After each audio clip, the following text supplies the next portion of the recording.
Aujourd'hui, si vous regardez mon cabinet, il y a 6 personnes. 3 personnes qui sont donc, que je viens de recruter d'Australie.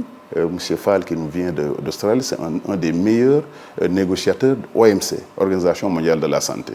Il y a également Mohamed Nia qui est un excellent, qui je viens de recruter des Grands Lacs des États-Unis, qui vient d'arriver, qui est expert en industrialisation et également dans le domaine des PME. Fatou Sagna qui nous vient de France également et de l'Angleterre. Donc, c'est des experts. Et il y a également Ndiol Gaysen qui est connu pour justement son expertise en matière d'industrie hôtelière. Aboulaye qui est un communicant exceptionnel. Donc, le cabinet, en réalité, il n'y a personne, ni de mes enfants, ni de ma famille. Et c'est qui votre DIRCAB? Alors, on n'a pas encore de directeur de cabinet en réel. C'est tout ce qu'on est en train de dire aujourd'hui. J'ai proposé justement la nomination de directeur de cabinet, peut-être ce sera dans 1 ou 2 semaines.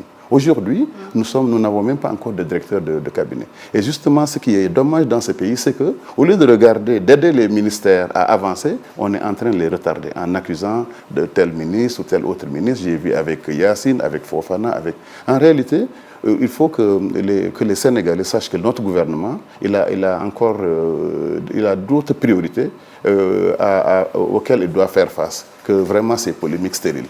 Et vous pouvez venir dans les ministères, vous allez voir que les gens sont en train maintenant de réfléchir sur le développement de notre politique industrielle. Votre gouvernement a également la lourde responsabilité de mettre en œuvre, de montrer aux Sénégalais que les promesses de rupture seront tenues. Absolument, absolument. Et ce qu'on est en train de faire aujourd'hui, vous avez vu que toutes ces promesses, tous ces points qui sont soulevés, en réalité, tous c'est des accusations complètement gratuites. Vous l'avez vu avec El Malik, que je rends homme parce que les gens sont des Ndiaye, alors ça y est, sa famille, c'est ses parents. Moi, il n'y a aucun job ou aucun... Donc, ce qui est clair, c'est que ni votre belle-fille, ni votre frère, ni votre soeur, aucun de vos enfants ne fait partie de votre cabinet. Absolument. Il n'y a aucun membre de votre famille dans votre cabinet. C'est exactement ça. D'ailleurs, on l'a même publié. Je ne sais pas si vous avez vu dans la presse. On a publié la liste de mon cabinet. Dès la semaine prochaine, dès qu'on recevra l'autorisation du Premier ministre, nous allons maintenant nommer le directeur de cabinet. Et on n'a pas le temps de faire ça. Parce que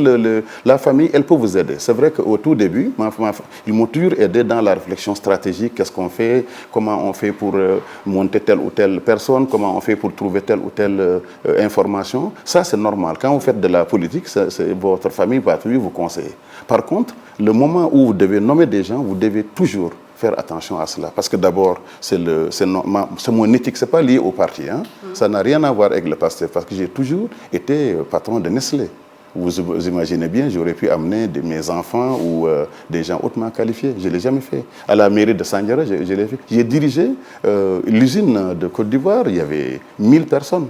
Il n'y avait aucun membre, il n'y avait même pas de Sénégalais. J'ai toujours dirigé des usines à Johannesburg, en Afrique du Sud. J'ai dirigé le centre de recherche de Nestlé en Côte d'Ivoire. Personne de ma famille n'a jamais été à mes côtés. Par contre, ma famille, tout ce que j'ai fait, ils vont me soutenir politiquement, ils vont me donner des conseils, mais en tant qu'expert et à titre donc gratuit, ce qu'ils font souvent.